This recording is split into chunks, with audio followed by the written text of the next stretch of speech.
parle de demain. J'aimerais juste dire, en fait, les impacts, pour moi, ils sont déjà aujourd'hui. Si c'est possible, je vais juste faire un tout petit schéma, tout bête. Hein. Aujourd'hui, les lettres de mission, moi, de mes concurrents, j'appelle confrères concurrents, voilà, concurrents, on l'appelle les concurrents. Il y a parfois un beau logo, voilà, et du texte, tout le long, du texte, avec un prix. Voilà. Moi, mes lettres de mission, aujourd'hui, elles sont pareilles. J'ai un beau logo, jusque-là, pas de différence. Par contre, j'ai des copies d'écran d'Evolise, avec l'évolution du chiffre d'affaires, avec l'évolution de la trésorerie, des indicateurs en temps réel. J'explique à mon client qu'on va récupérer ces factures dans les boîtes email.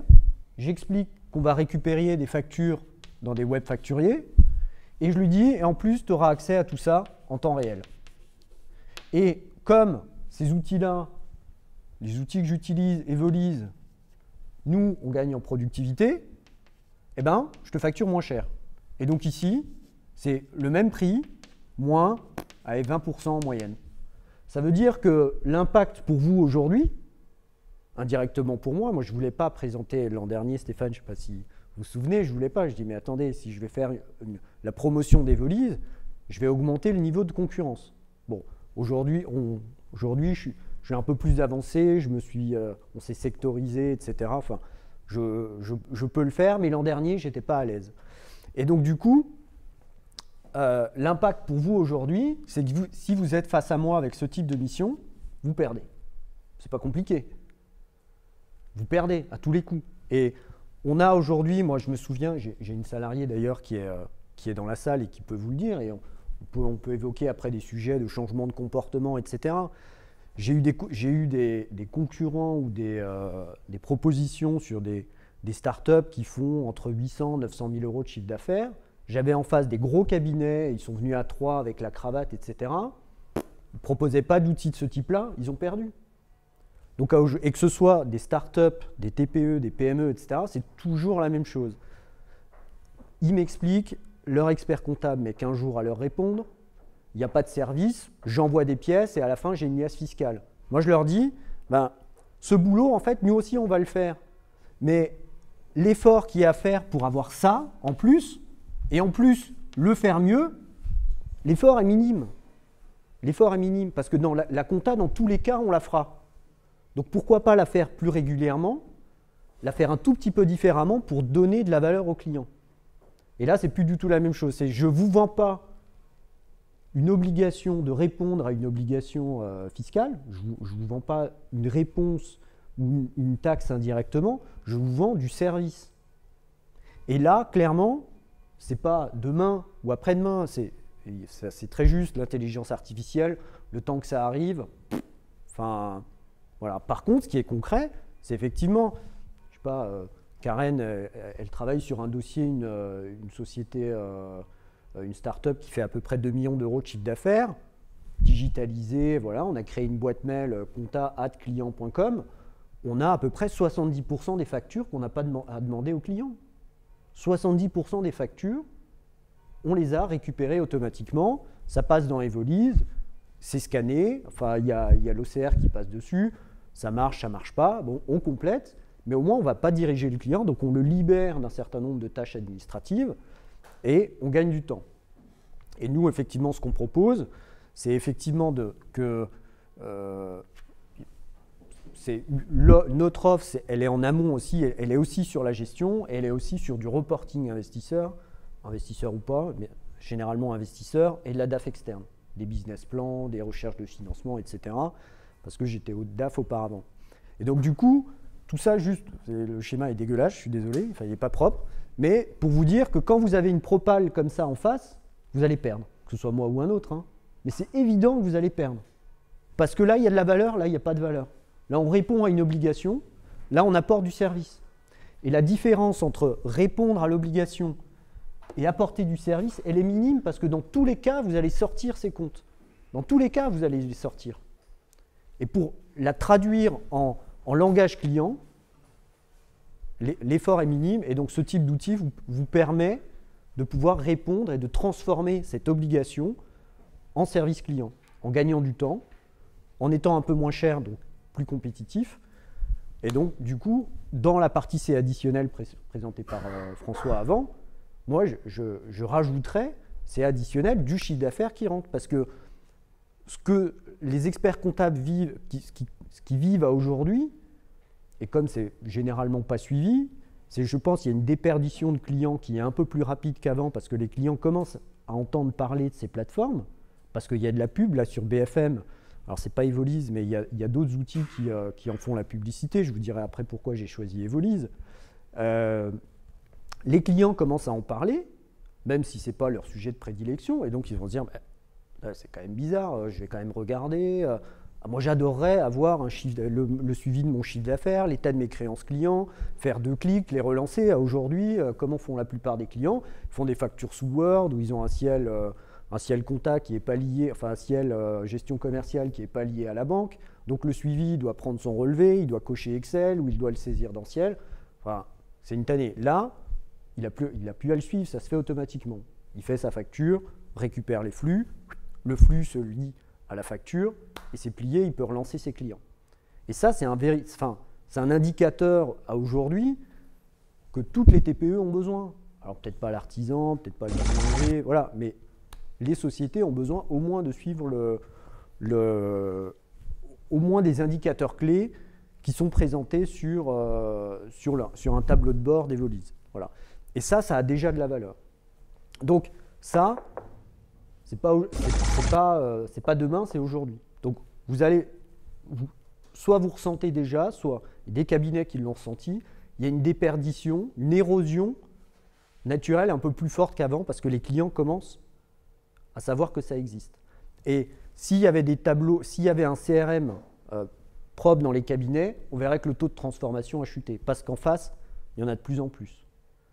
Il n'y en a pas énormément encore, mais il y en a de plus en plus. Et je le sais, pourquoi? Parce qu'il y a 2 ans, il y a 3 ans même, j'ai essayé de me lancer sur une petite application pour savoir combien les dirigeants peuvent se payer.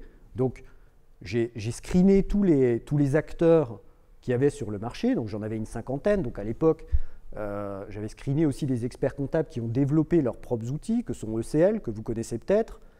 Ils ont juste, je ne sais pas, 2 ou 3 000 clients. Bon, si vous avez 200 000 euros pour développer votre propre outil, allez-y, hein, mais il faut les avoir. Ils ont été suivis par Dougs, c'est une belle réussite aussi. Compta Clémentine, voilà, les comptas 100% en ligne. Alors, on ne dit pas qu'il faut faire de la compta 100% en ligne, hein. Moi, j'y crois pas de toute façon. Sinon, c'est du cabinet low cost et il faut quand même conserver une proximité. Et ça vous permet de créer davantage de proximité parce que vous voyez comment vit votre client. Vous le voyez quand vous voulez. Vous pouvez avoir accès à ces informations-là quand vous voulez. Et donc, la différence, je me suis un peu perdu dans ce que j'expliquais. Voilà, j'ai screené les 50, il y avait une 50aine, ECL, etc. Et j'ai screené après les auditeurs. Il y en avait une 30aine. Et j'ai fait un score, je fais un scoring en disant, bah, tiens, sur les tâches récurrentes, voilà ce que ça apporte. Sur le conseil, voilà ce que ça apporte, la valeur ajoutée, etc. C'est un tableau Excel qui date de fin novembre 2015. Voilà, je me souviens bien, je pourrais vous l'envoyer d'ailleurs. Hein. Ça vous intéresse ou à ceux qui sont intéressés. Et l'éditeur qui avait le plus haut score, c'était Evolise. Voilà. Et après 2 ans d'utilisation, un petit peu moins, je dois avoir quasiment une 50aine. Alors le cabinet, je l'ai créé il y a 1 an et demi, j'avais choisi Evolise un peu avant. Donc aujourd'hui, on a une 100aine de clients, on a à peu près 50-60 clients sur Evolise, des startups, des SCI, on a un peu tout type de société. Et le fait de présenter ce type d'outils, c'est évidemment un facteur différenciant fort. C'est évidemment un facteur de différenciant fort. Parce que vous pouvez dire, rajouter, et c'est marrant, s'il y en a qui disent « ouais, on fait du conseil », ça ne veut rien dire du conseil. C'est complètement galvaudé. Si vous dites que vous êtes un expert comptable 3.0, c'est pareil, ça me fait rigoler. Ça ne veut rien dire. Derrière, il faut l'organisation qui va bien. Il faut des gens qui savent mettre en place ces outils, il faut des gens qui suivent les clients, il faut derrière pouvoir les utiliser. Parce que si vous mettez en place ce type d'outils et que ce n'est pas un minimum suivi, voilà, s'il n'y a pas une volonté forte de votre part de mettre en place ce type d'outils et de le suivre, mettre en place l'organisation qui va bien pour les mettre à jour, ils ne servent à rien. Ils servent à rien. Pour qu'il y ait de la valeur, il faut que vous, derrière, vous jouez aussi le jeu parce que le client, il le fera. Ce que disait François aussi, moi, sur les 50-60, j'ai peut-être 5-6 clients qui le suivent, qui le font eux-mêmes. Ce n'est pas leur métier, ça ne les intéresse pas, etc. Par contre, la valeur que ça apporte, c'est évident qu'ils sont bloqués, quoi. Et jamais ils retourneront chez un ancien expert comptable où il ne se passe rien jusqu'au rendez-vous bilan de fin d'année où on pose les liasses fiscales et on boit un café, on en discute. Voilà. Et donc, après 2 ans de tests, bon, j'ai continué à suivre le marché pour différentes raisons. Vous savez qu'il n'y a pas eu de bouleversement technologique depuis 2 ans. Il y a eu plus d'acteurs. Il y a eu plus d'acteurs qu'il y a 2 ans. Il n'y a pas eu de bouleversement technologique. Et aujourd'hui, je ne me vois pas ne pas utiliser cette plateforme pour mes clients. Ce n'est pas possible. Même pour nous, c'est un confort, dire tiens, j'ai tous mes clients sur une seule interface, je vois comment évolue leur trésor, je vois comment évolue leur chiffre d'affaires, je vois comment évolue leur créance client, etc. Et c'est là où on peut délivrer après de la valeur. Dire, bah, tiens, vos créances clients, qu'est-ce qui se passe? Ah, bah, est-ce que vous ne pourriez pas factoriser? Est-ce qu'il y a un processus de relance automatique? Il n'y a pas de processus, vous n'avez pas le temps? Bah, nous, on peut vous le proposer. On prend une collaboratrice comptable qui, toutes les semaines, va vérifier les créances clients, va relancer les clients, etc. Et vous faites du chiffre d'affaires additionnel en plus aussi. Donc, 1, vous gagnez la mission, et 2, vous faites du chiffre d'affaires additionnel en plus. Voilà. On est parti complètement sur autre chose. Non, mais c'est très bien. Mais on a noté des questions. mais c'était un peu le sens, parce que je pense que dans la présentation, effectivement, on peut, si on s'arrêtait là, on pourrait se dire ouais, bon, c'est demain. Mais le message, c'est que c'est pas demain, c'est aujourd'hui. Et des missions que je vois, et hier j'ai rencontré un prospect, un cabinet de consultants, ils sont 25, donc c'est un beau cabinet, il y a 4 personnes à Lyon, 21 à Paris. Et je dis, bah, aujourd'hui, comment vous fonctionnez? Il me dit, bah, on fait nos factures sous Word. Je dis, ah bon, mais comment vous suivez le paiement? Il me dit, bah, je les ressaisis sur Excel, et ensuite je prends mon relevé bancaire et je coche. Je dis, mais c'est pas possible, vous fonctionnez encore comme ça. Moi, ça me dépasse que des gens peuvent encore fonctionner comme ça aujourd'hui. Il perd un temps fou, il peut y avoir des erreurs, derrière ça nécessite une ressaisie comptable. Enfin, aujourd'hui, on est à c'est pas des années-lumière, mais avec un outil qui est quand même pas très cher, enfin, pour en voir d'autres, etc., en termes de confort de travail que je peux apporter à ce prospect, et en termes d'impact, en lui disant, mais attendez, voilà comment moi je fonctionne et voilà comment vous allez fonctionner après. Enfin, il dit, mais c'est génial, c'est génial. Et là, il est prêt à quitter son expert comptable. C'est très difficile de quitter son expert comptable, on le sait tous, les clients le savent aussi, il y a aussi une inertie, une difficulté à changer d'expert comptable, mais avec ça, il change.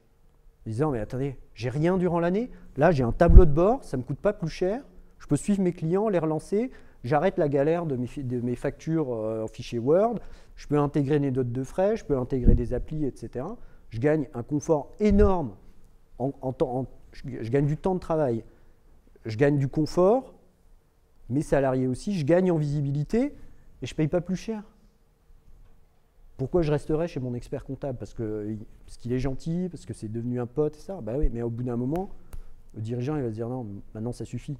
Évidemment, quand on voit qu'en 2020, les factures seront obligatoirement électroniques, pour moi, le changement, il va être là, en fait. Il va être là en disant que quand toutes les factures seront électroniques, comme on a déjà des outils qui vont chercher les factures dans les boîtes mail, et en 2020, il faut être prêt. 2020, c'est dans 2 ans et demi. Hein. Aujourd'hui, vous perdez... le taux de transfo, à mon avis, sur les propals que vous faites, il a dû baisser. Il va continuer à baisser. Je ne devrais pas vous le dire, hein, mais bon, voilà. Il va continuer à baisser, et si en 2020 vous n'êtes pas passé là-dessus, c'est là où ça va faire très mal. Et ouais, il faut d'autant pas tarder parce qu'effectivement, on le voit là, il y a plus de confrères au FEC qu'ici, mais le client il nous attend pas sur le FEC. Il nous attend là-dessus maintenant. Il sait que ça existe, il va avoir de plus en plus de propal avec des jolis tableaux, des suivis, etc. Avec des choses qui le soulagent aussi. Donc c'est le moment de saisir l'opportunité. Bon, après, je peux comprendre des experts comptables qui ont des cabinets depuis très longtemps. Le chiffre d'affaires, voilà, augmente un peu ou baisse un peu, mais bon, ça tourne, etc. Ok, très bien, mais à un moment, ça va tomber. À un moment, clairement, ça va tomber. Et je ne dis pas que ce sera trop tard, hein, j'en sais rien, mais l'effort pour remonter la pente, plus on attend, plus l'effort pour remonter la pente va être important. Voilà. Et concernant les collaborateurs, c'est la même chose. J'ai rencontré un collaborateur hier, un candidat. Dis-moi ce qui m'intéresse, c'est de bosser sur des outils innovants. Il travaille sur une école, il doit changer des disquettes avec son chef de mission, etc. Je dis, mais attendez, des disquettes, mais c'est impossible. Il faut arrêter. Non, mais ouais, ça existe encore. Bon, enfin, c'est quand même... Et donc, lui, ce qui l'intéresse, voilà, c'est rentrer dans l'aventure, travailler sur des outils innovants et pas un outil un peu austère. Nous, on a Quadra. Quadratus Online, bon, bah, ok, c'est online, et, enfin, il n'est quand même pas très sexy comme outil. Hein.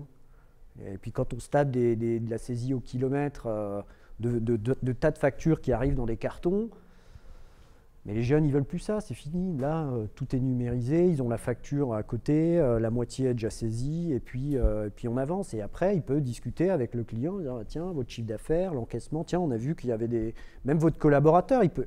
Alors on parle de RAF, de DAF, bon, c'est une étiquette...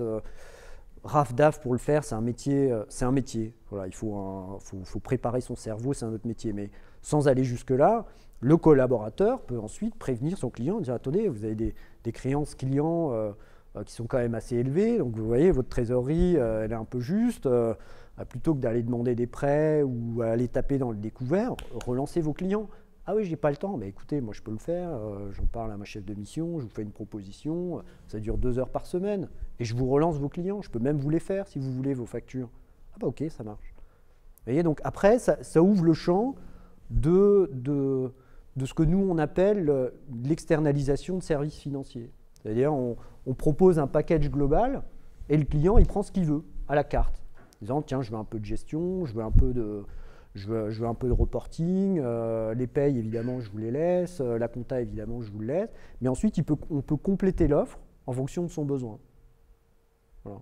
Et là, lui peut faire focus sur son métier. On en parle beaucoup, faites focus sur votre métier, oui, bah, mais il faut un service adapté. Et pour avoir un service adapté, il faut un outil adapté. Pas compliqué.